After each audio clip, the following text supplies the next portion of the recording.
সেই সব মর্দ মুজাহিদ যারা এই পৃথিবীর শুরু থেকে নিয়ে মুহূর্ত পর্যন্ত দ্বীনের জন্য, ইসলামের জন্য জীবন দিয়েছেন, যাদের দেওয়া জীবন এবং রক্তের বিনিময়ে আমরা ইসলাম পেয়েছি। এই সবুজ ভূখণ্ডে যারা দ্বীন প্রতিষ্ঠার জন্য, ইসলামের জন্য জীবন দিয়েছেন, রক্ত দিয়েছেন, ৩৬ জুলাই জালিম মুক্ত করতে গিয়ে সবুজ জমিনকে যারা রক্তে রঞ্জিত করেছেন, সকল শহীদদের আল্লাহ জান্নাতের উচ্চ মাকাম দান করুন। প্রণাম। সম্মানিত উপস্থিতি, আপনাদের সাথে নিয়ে কালামে হাকিমের সূরাতুন নিসা। আমি যতটুকুন খেয়াল করেছি সূরা নিসা থেকে আলোচনা শুনেছেন আপনারা। এই জন্য করলাম যে অন্তত একটি সূরার আলোচনা উপরে আমাদের দক্ষতা আসুক। কষ্ট হবে আপনাদের? নিসা শব্দের অর্থ হচ্ছে মহিলা। কি মহিলা? সবাই জবাব দিলেন না, তার মানে আপনারা মন খারাপ করছেন যে হুজুর এতগুলো পুরুষ মানুষ বসা আর আপনি সূরা পড়ছেন মহিলার। হ্যাঁ, আসলে পুরুষ মানুষের তো সূরা নাই, আছে? হ্যাঁ, নাস মানে মানুষ, ওখানে 50% আর কি, অর্ধেক আপনার। আমাদের নাস মানে মহিলাও পুরুষও, তাই না? একজন ভাই বলছেন লোকমান, লোকমান তো একজনের নামে। আর সূরাতুন নিসা মানে একজন মহিলা নয়, সব মহিলা। তাহলে সূরাতুন নিসার বিপরীতে সূরা থাকলে হয়তো থাকতে হতো সূরাতুর রিজাল, তাই না? কিন্তু তা না। তবে সূরাটির নাম যদিও সূরাতুন নিসা, আলোচনা নেসাদের শুধু নয়। এইখান থেকে একটা শব্দকে নিয়ে এই সূরার নামকরণ করা হয়েছে, যা প্রথম আয়াতে এবং একাধিক আয়াতেই নেসা শব্দটা উল্লেখ আছে। এই আলোচনা নারী আর পুরুষ সকলের জন্যই সূরায় আলোচনা হয়েছে। জোরে বলেন সুবহানাল্লাহ। আজকের এই মাহফিলের সম্মানিত সভাপতি ওস্তাদুল আসাতি যা উনি বলেছেন যে তাওহীদ, রিসালাত, আখিরাত নিয়ে মাক্কি সূরায় আলোচনা হয়েছে। এটা মাদানী সূরা, এই জন্য এই সূরায় আলোচনা হয়েছে পরিবার কেমনে চালাবেন, বিয়ে কেমনে করবেন, কয়টা করবেন, তালাক কেমনে দিবেন, জানাজা কেমনে করবেন, হজ কেমনে করবেন, বিচার কেমনে করবেন, জমি জমা কেমনে ভাগ করবেন, জেনার বিচার কেমনে করবেন, সুরের বিচার কেমনে করবেন, এগুলো সব মাদানী সূরায়। তো এই জন্য মাদানী সূরার আলোচনা একটু কঠিন হয় আমাদের জন্য আর কি। এখন কি আমি কি মাদানী সূরা চেঞ্জ করে মক্কি সূরায় যাব? হ্যাঁ, সমস্যা হবে না তো? তাহলে আসুন, এটা সূরা নাজিল হয়েছে মদিনায়। আল্লাহর নবী দীর্ঘ সময় মক্কায় অপেক্ষা করলেন, নবীকে থাকতে দিল না, নবীর সাহাবীরা চলে গেলেন। রাসূল সাল্লাল্লাহু আলাইহি সাল্লামের মনের মধ্যে ছিল যে আল্লাহ, মক্কায় এতদিন থাকলাম, যাদের হাতে ক্ষমতা, এই ক্ষমতার চেয়ারে বসার পর এত জুলুম, এত নির্যাতন, নিষ্পেষণ, শুধু রাজনৈতিক ভিন্নতার কারণে এই জুলুম নির্যাতনের স্টিম রোলার চলল আল্লাহর নবী এবং তার সাথীদের বিরুদ্ধে। আল্লাহর নবী বলছিলেন, মনে মনে চাচ্ছিলেন, আল্লাহ, এই ক্ষমতার চেয়ারে যদি একবার আমি বসতাম, তাহলে দেখাতাম ক্ষমতার চেয়ারে বসে জনতার উপকার, মানবতার কল্যাণ কেমনে সাধন করতে হয়, আমি দেখাতাম।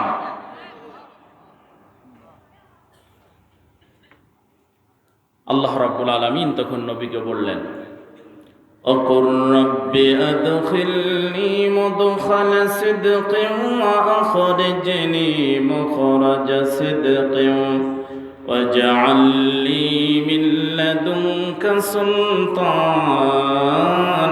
নাসীরা।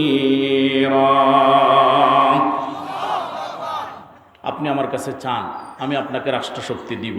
সুবহানাল্লাহ। মদিনায় এমন সময় গেলেন, মদিনার চেয়ারে একজন রাষ্ট্রের প্রধান লাগবে, এমন একটা সময় আল্লাহর নবী গেলেন। এই সময় যখন নবী গেলেন, মদিনার চেয়ারে কাকে বসানো হবে, রাষ্ট্রের চেয়ারে, এমন একটা আলোচনা পর্যালোচনা চলছিল। উবাই বিন সালুল মুনাফিকের সর্দার, সে তার লোকজন দিয়ে বলাচ্ছিল যে মদিনার চেয়ারে যদি আমারে বসাও, আমার সাথে কিন্তু ইহুদিদের সম্পর্ক ভালো। ইহুদিরা নিজেদেরকে বুদ্ধিজীবী তখনও ভাবতো, এখনো ভাবে। তখনও গোটা দুনিয়া চালাতে চাইতো, এখনো তারা গোটা দুনিয়া চালাতে চায়। ইহুদি খ্রিস্টান মুশরিক ওরা চায় ড্রাইভারের সিটে বসতে, চালকের সিটে বসতে, আর আমাদের স্বভাব হলো আমরা পিছনের সিটে বসে দোয়া করব, আল্লাহ ইহদিনাস সিরাতাল মুস্তাকিম।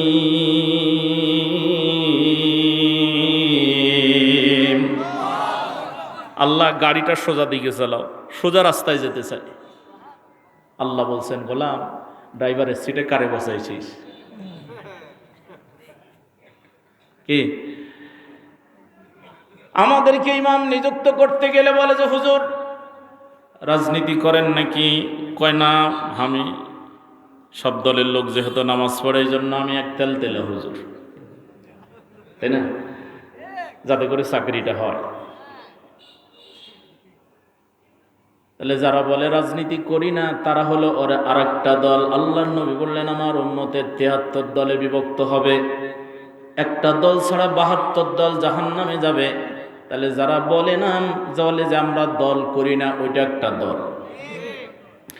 খেয়াল করেন, বলল ইহুদিদের সাথে আমার ভালো সম্পর্ক, ওদের কাছ থেকে বুদ্ধি সাধ্য নিয়ে আসা, সহযোগিতা নিয়ে আসা, মদিনারে ভালো করে চালাবো।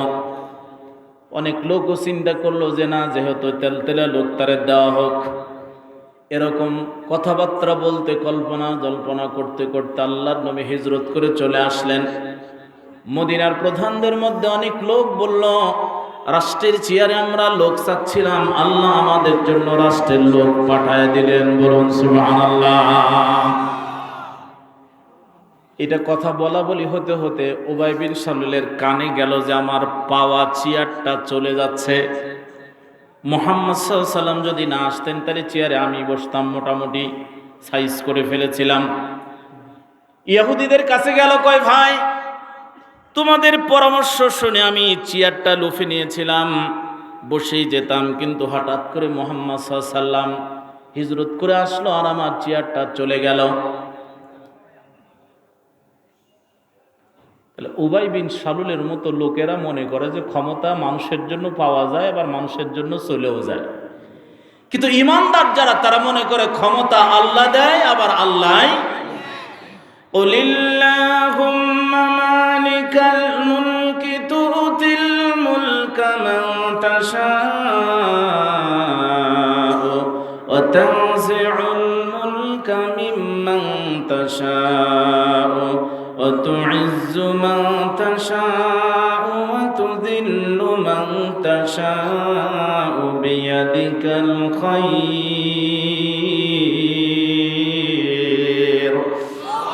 হ্যাঁ নবী, আপনি বলে দেন ক্ষমতার মালিক কে? বাংলাদেশের ক্ষমতার মালিক কে? জনগণ না? আমরা আমাদের সংবিধানে লিখে রাখিনি ক্ষমতার উৎস সার্বভৌমত্বের মালিক জনগণ? লিখে রাখিনি? যারা আইনের কিতাবে লিখে রাখে আর কোরআন পড়ে সওয়াব অর্জন করবে, ওই আয়াত পড়তে 4 বছর হুজুর অক্ষরে কয় নাকি, ওই 10 নেই করে পাইছে। আল্লাহ বলছেন তুই পড়ছিস কি আর সংবিধানে লিখছিস কি? যারা লিখে রাখে মনে করে বলে ক্ষমতার সার্বভৌমত্বের মালিক জনগণ, এই কথা যারা আইনে সংবিধানে লিখে রাখছে, ওনারা যখন হজে যান এহরামের কাপড় পরে তখন কাবায় তওয়াফ করে, মিনা মুজদালিফা আরাফার মতো পবিত্র জায়গায় দাঁড়ায়া ঘোষণা করে লাব্বাইক আল্লাহুম্মা লাব্বাইক লাব্বাইক লা শারীকা লাকা লাব্বাইক ইন্নাল হামদা ওয়ান নি'মাতা লাকা ওয়াল মুলক লা শারীকা লাক। এহরামের কাপড় পরে, কাফনের কাফন পরে মসজিদের সামনে দাঁড়িয়ে, আল্লাহর ঘরের পাশে দাঁড়িয়ে, মিনা মুজদালিফার মতো পবিত্র জায়গায় দাঁড়িয়ে বলছে আল্লাহ আমি উপস্থিত, আমি হাজির। আল্লাহ বলছে কি নিয়ে আসছি? আল্লাহ ঘোষণা দিতে আসছে যে এতগুলি হাজী সাহেবকে সাক্ষী রাখছি, মিনা মুজদালিফা আরাফার এই জমিনকে সাক্ষী রাখছি, লক্ষ কোটি কোটি ফেরেশতার সাক্ষী রেখে, আকাশ আর পৃথিবীর সাক্ষী রেখে আমি ঘোষণা দিচ্ছি, লাব্বাইক লা শারীকা লাক লাব্বাইক। ঘোষণা দিচ্ছি, আমি উপস্থিত হয়ে ঘোষণা দিচ্ছি, তোমার কোনো শরীক নাই।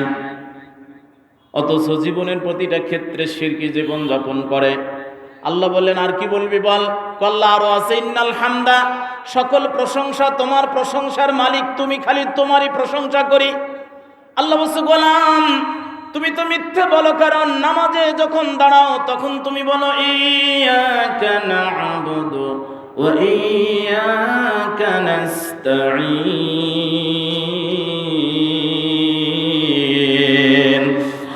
তুমি বলো যে আল্লাহ কেবলমাত্র শুধুমাত্র তোমারই গোলামি করি, আর কারো গোলামি করি না। শব্দটা যদি এমন হতো যে না'বুদুকা, আপনার গোলামি করি, সাথে আরো কয়েকজন আছে, দলের গোলামি করি, বাবা মার গোলামি করি, রাষ্ট্রের গোলামি করি, অমুকের গোলামি করি, তমুকের গোলামি করি, ব্রিটিশের করি, ইংরেজের করি, কিন্তু আল্লাহ রাব্বুল আলামিন এমন শব্দ দিলেন, বলছে ইয়্যাকা না'বুদু, শুধুমাত্র কেবলমাত্র তোমারই গোলামি, আর কারো গোলামি করি না। তুই তো হাজারো মানুষের গোলামি করিস, গোলামি করার আইনের কিতাবই তুমি তৈরি করেছো। আমার আইন রেখে দিয়ে, গোটা কিতাব মসজিদে রেখে দিয়ে তোমার এত বড় সাহস হয় কিভাবে যে তুমি আইনের কিতাব তৈরি করেছো? তুমি হজে এসেও মিথ্যা বলছো। নামাজে দাঁড়ালেই তুমি বলো আলহামদুলিল্লাহি রাব্বিল আলামিন।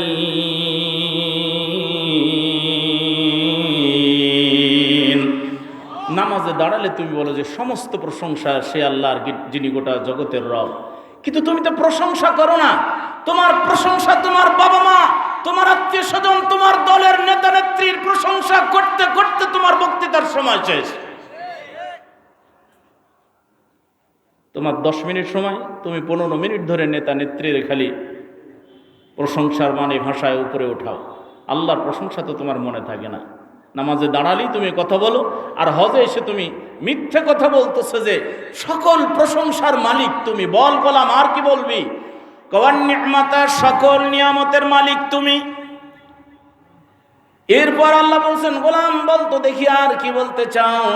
তখন ওই কাবার পাশে মিনায় দাঁড়িয়ে, মুজদালিফায় দাঁড়িয়ে ঘোষণা দিচ্ছে, আল্লাহ লাকাল মুলক, সমস্ত ক্ষমতার মালিক তুমি। ফেরেশতা বলছে, আল্লাহ কঠিন এক বাটপার লোক। এখনই হজ থেকে ফিরে গেলে সাংবাদিকরা এসে মাইক নিয়ে জিজ্ঞেস করবে, স্যার বলেন, কিছু বলেন। কই কি বলবো, সকল ক্ষমতার উৎস জনগণ।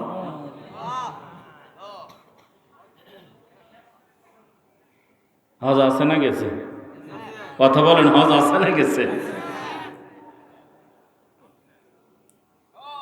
এতদিন ধরে সংবিধানে লেখা আছে, কই আপনাদের, আমাদের তো ইমানের ক্ষতি হয়নি, কোনোদিন তো লোকমা দেননি,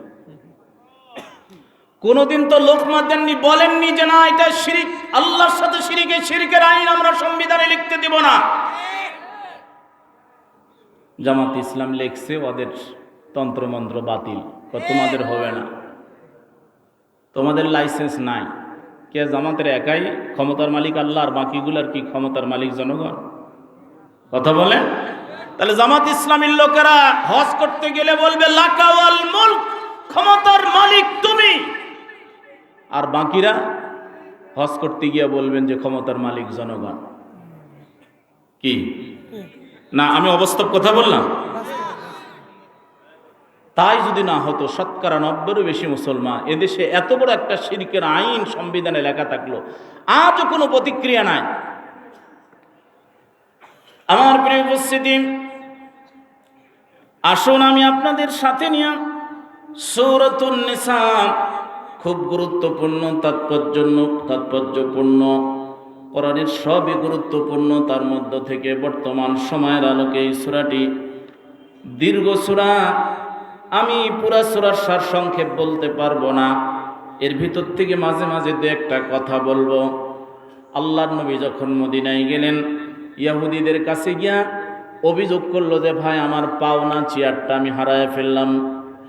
ইহুদিরা এবার মদিনার কিছু লোকজনদের ডেকে বলল যে খবরদার, মুহাম্মদ সাল্লাল্লাহু আলাইহি ওয়াসাল্লামের খাবার না থাকলে খাবার দাও, থাকার জায়গা না থাকলে থাকার জায়গা দাও।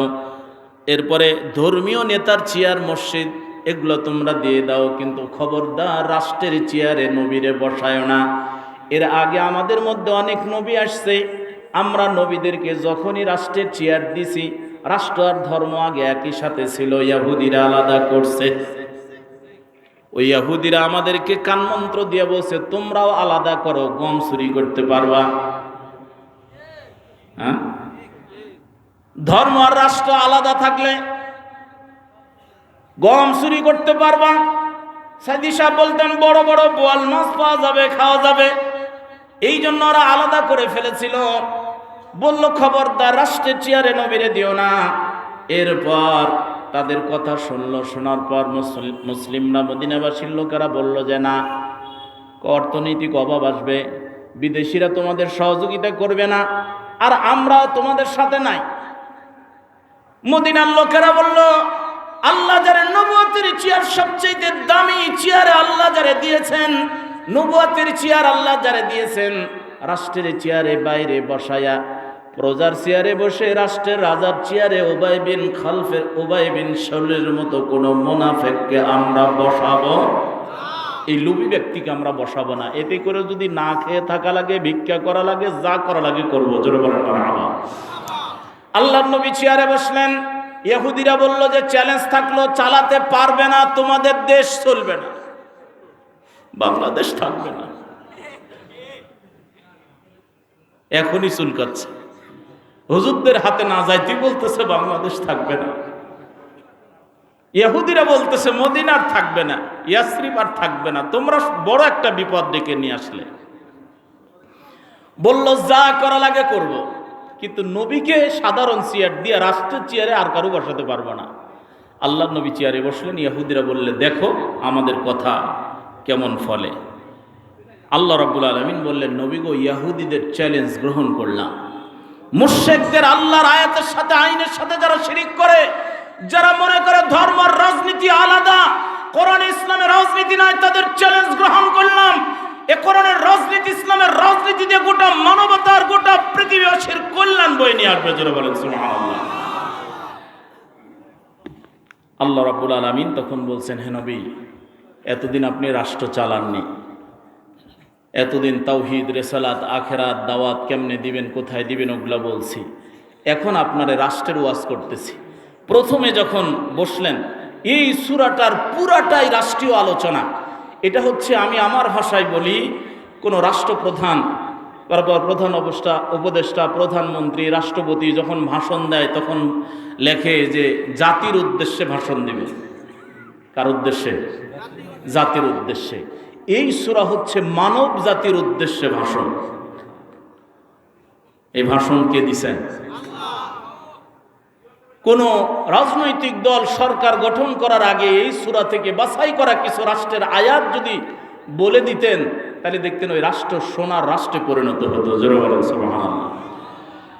এটি হলো রাজনৈতিক ভাষণ, রাষ্ট্রীয় ভাষণ, গোটা মানব জাতির উদ্দেশ্যে ভাষণ দিয়ে আল্লাহ বললেন শুধু মুসলমানদের উপকার হবে না, গোটা মানব জাতির উদ্দেশ্যে আমি ভাষণ দিচ্ছি। নবী ভাষণটা কোট করে রাখেন, কিয়ামত পর্যন্ত যারা রাষ্ট্র চালাবে তাদের জন্য কাজে লাগবে। এটা হলো মানব জাতির ভাষণ। ভাষণ যিনি দিচ্ছেন তিনি কে? আল্লাহ। কাজে যদিও আমি আপনাদেরকে বলতেছি, এই কথা আমার নয়, কথা হচ্ছে আমার রবের। আল্লাহ রাব্বুল আলামিন এই সূরাটা শুরু করছেন যে হে নবী, রাষ্ট্রীয় ক্ষমতায় আপনি বসেছেন, আমি জাতির উদ্দেশ্যে ভাষণ দিচ্ছি, মানব জাতির উদ্দেশ্যে, মুসলিম হোক, অমুসলিম হোক, নারী হোক, পুরুষ, সবার জন্য। আপনি যে রাষ্ট্রের চেয়ারে বসছেন নবী গো, এই রাষ্ট্রের প্রধান শিক্ষা হচ্ছে ইয়া আইয়ুহান নাসু ইত্তাকু রাব্বাকুমুল্লাযী খালাকাকুম মিন নাফসিন ওয়াহিদাতিন ওয়া খালাকা মিনহা যাওজাহা ওয়া বাসসা মিনহুমা রিজালান কাসীরান ওয়া নিসাআ ওয়াত্তাকুল্লাহা আল্লাযী তাসাআলুনা বিহি ওয়াল আরহাম। ইয়া আইয়ুহান নাস, এই পৃথিবীর মানুষরা, নাস মানে নারী আর পুরুষ সবাইকে ডাক দিচ্ছেন। হিন্দু, অমুসলিম, খ্রিস্টান, ইহুদি, মুসলিম কাউকে উল্লেখ করে নয়। ইয়া আইয়ুহাল্লাযিনা আমানু না, ইয়া আইয়ুহান নাস। তার মধ্যে আমরাও আছি না নাই? জাতির উদ্দেশ্যে ভাষণ দিলেন, শুধু ওই দিনের জন্য নয়, কিয়ামত পর্যন্ত সব মানুষকে আল্লাহ ডাক দেওয়ার সম্বোধন করে বললেন, ইয়া আইয়ুহান নাস, এ মানব জাতি শোনো, তোমার রব ভাষণ দিচ্ছেন।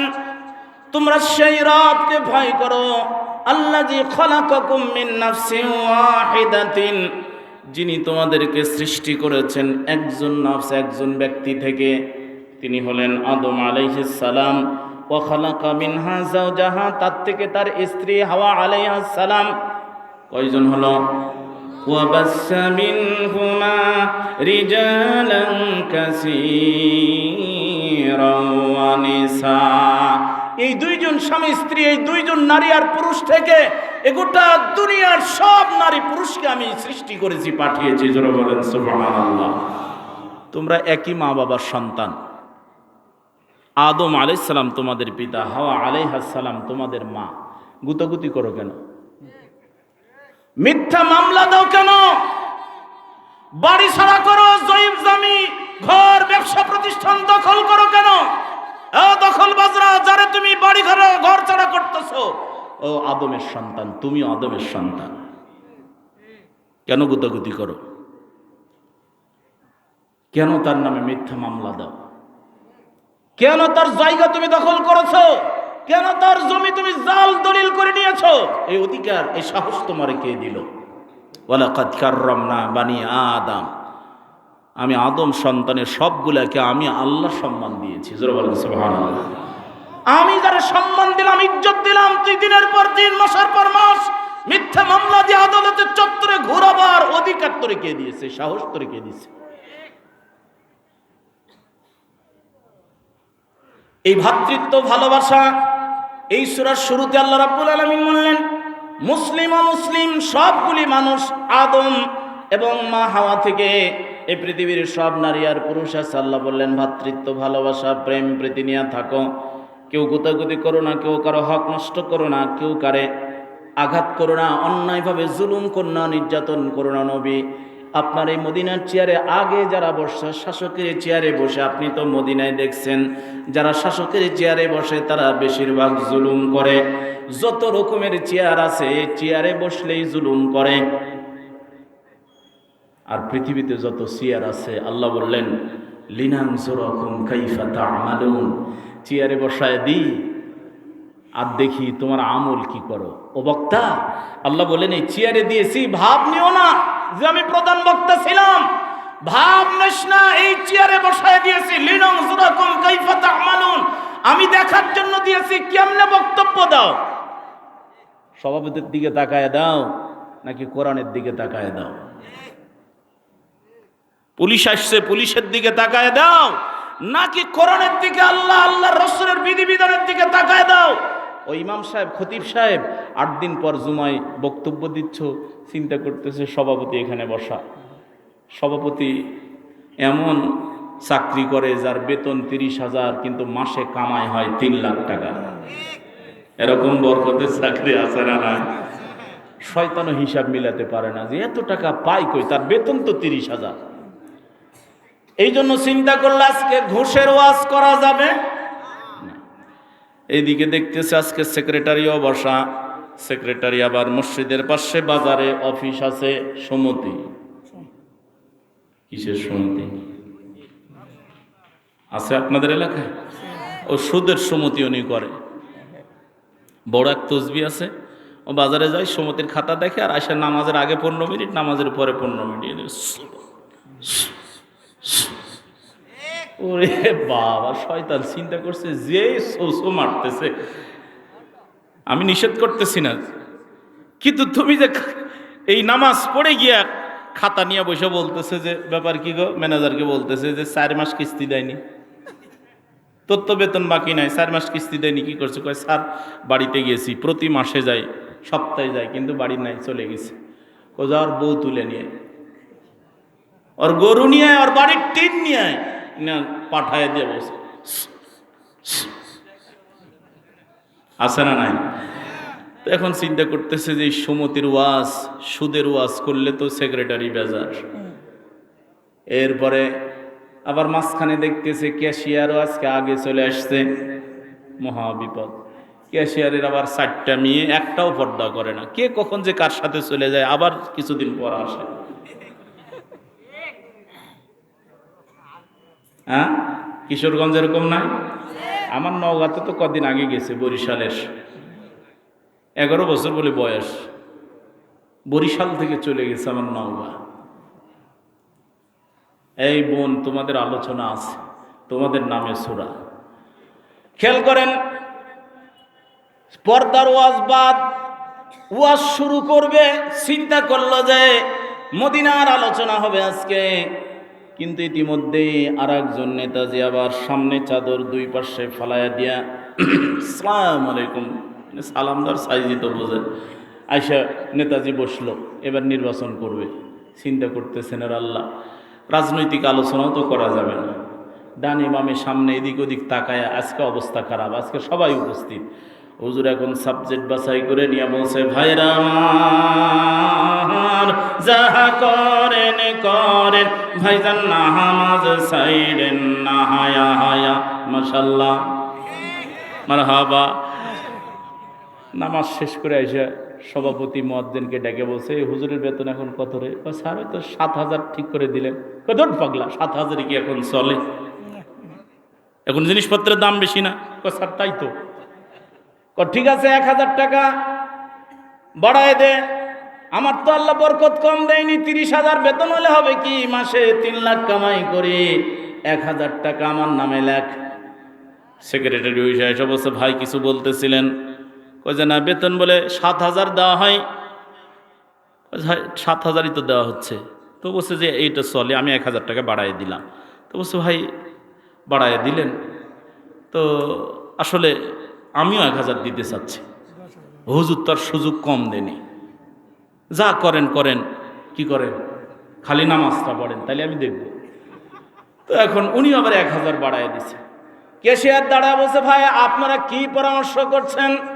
কই যে না, হুজুরের একটু বেতন বাড়ায় দিলাম, আমরা তো ভালোই চলি মাশাআল্লাহ, আমি 1,000, সেক্রেটারি 1,000, আপনারা দুজনেই খালি সওয়াব নেবেন।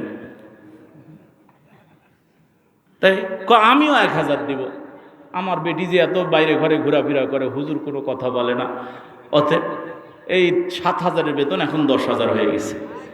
কিন্তু হুজুর যদি হক কথাগুলি বলে, তাহলে চোখ মুখ কালো করে বসে থাকে। আছে না নাই? কিশোরগঞ্জে আছে নাকি, মিলাই দেখেন।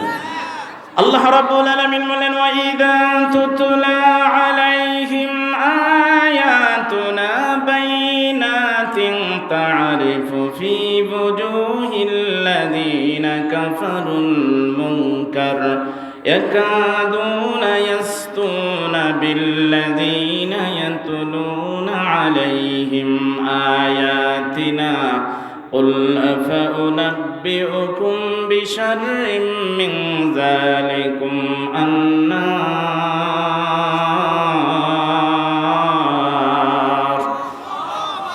হে নবী, এই কিতাব যখন আপনি, এমনও মানুষ আছে এই কিতাব যদি তেলাওয়াত করেন, তেলাওয়াত করলে খুব একটা প্রতিক্রিয়া অনেকের হয় না, কারণ অর্থ জানে না। বাইয়িনাতিন, যেমনি কিতাবের ব্যাখ্যা বিশ্লেষণ করে করে শোনাবেন। তারিফু ফি বুজুহিল্লাযিনা কাফারুল মুনকার, দেখবেন যে চেহারার মধ্যে অসন্তুষ্টির ভাব দেখা যাচ্ছে, চেহারা কালো হয়ে গেছে। গিয়ে বলবে যে হুজুর দাওয়াত দিছে গে। এই কথা কেন আলোচনা করা লাগবে? চেহারা কালো হয়ে যাবে, অসন্তুষ্টির ভাব দেখা যাবে। শুধু তাই নয়, যেই বক্তা, যেই ইমাম, যেই খতিব, যেই মুফতি, মুহাদ্দিস, যেই আলেম কোরআনের হক কথাগুলি ব্যাখ্যা করে শোনাবে, আল্লাহ বললেন ওই বক্তার উপরে, ওই আলেমের উপরে, মুফাসসিরের উপরে চড়াও হবে, স্টেজ থেকে নামায় দিবে, তারা হুমকি দিবে, জেলে দিবে, হত্যা করবে, হত্যার আইন তৈরি করবে। এমন জালেম আমাদের সমাজে আছে না নাই? 1,500 বছর আগে আল্লাহ বলছেন, মাহফিল চলতে চলতে বন্ধ করে দেয়, মাইক কেড়ে নেয়, আছে না নাই? আল্লাহ বললেন, তারিফু ফি বুজুহিল্লাযিনা কাফারুল মুনকার, ওদের চেহারার মধ্যে অসন্তুষ্টির ভাব দেখতে পাবা। হে নবী, ঈমানদার চিনবা যখন এই কোরআনের ব্যাখ্যা বিশ্লেষণ করবা। তখন ইমানদার চিনে যাবে কিভাবে? আল্লাহ রাব্বুল আলামিন বলেন, আল্লাহু নাযালা আহসানাল হাদিসি কিতাবাম মুতাশাবিহাম মাসানিয়া তাকশাইরু মিনহু জুলুদুল লাযীনা ইয়াখশাউনা রাব্বাহুম সুম্মা তালিনু জুলুদুহুম ওয়া কুলুবুহুম ইলা যিকরিল্লাহ। বারবার তেলাওয়াতকৃত আয়াতগুলি যখন তেলাওয়াত করবেন নবী, আনন্দের কারণে আনন্দে উদ্বলিত হবে, এরপর চামড়ার উপরে লোমকূপগুলি খাড়া হয়ে যাবে, আল্লাহর ভয় অন্তর কেঁপে উঠবে, ভীতির কথা বললে ভয় পাবে, আনন্দের কথা জান্নাতের কথা শুনলে উদ্বেলিত হবে, মাথাটা ঝোলাতে থাকবে, শুনতেই থাকবে। আর যারা দেখবে জালেম, তাদের চেহারা কালো হয়ে গেছে, বক্তারে নামায় দিছে, বক্তাকে হত্যা করার হুমকি দিচ্ছে। ও নবী, আচরণ এরকম যারা করে তাদেরকে আপনি জানায় দেন, উল আফা উনাব্বিউকুম বিশাররিম মিন যালিকুম আন্নার। এদের এর চাইতে দুঃসংবাদ, খারাপ সংবাদ এদের জন্য হে নবী, এদের জন্য জাহান্নামের আগুন তৈরি করা আছে। মরতে দেরি হবে না, কোরআন আর কোরআনের মাহফিল, কোরআনের হক কথাই যারা বেজারাও, জাহান্নামের আগুন রেডি আছে। বলবেন হুজুর নামাজ রোজা, আল্লাহ এই সূরার মধ্যে ফতোয়া দিয়েছে, নামাজ রোজার কি হবে? বলবো? কষ্ট পাবেন না তো? ভালো করে শোনেন, নামাজ পড়েন, রোজা করেন, হজ, যাকাত, জানাজা, এর এই সবগুলা কোরআন দিয়ে করেন, আর রাষ্ট্র চালান, বিচার চালান তাগুতের আইন দিয়ে, তাদের জন্য আজকের ওয়াজ। এখনো সময় আছে, যদি সূরা পরিবর্তন করতে বলেন চলবে। কারা কারা আছেন দেখি? লিল্লাহি তাকবীর, লিল্লাহি তাকবীর। প্রিয় কিশোরগঞ্জবাসী, 53 বছর ধরে মানুষের বানানো, দলের বানানো, ব্রিটিশের বানানো, ইংরেজের আইন দিয়ে দেশের জমিন চলেছে, দেশের আদালত চলেছে। আর নয়, আল্লাহর কোরআন দিয়ে 56,000 বর্গ কিলোমিটার এই জমিনকে সাজাবো। রক্ত লাগবে, জীবন লাগবে, যা লাগবে সব এই জমিনের জন্য দেব। কারা কারা রাজি আছে হাত উঁচু করে দেখা।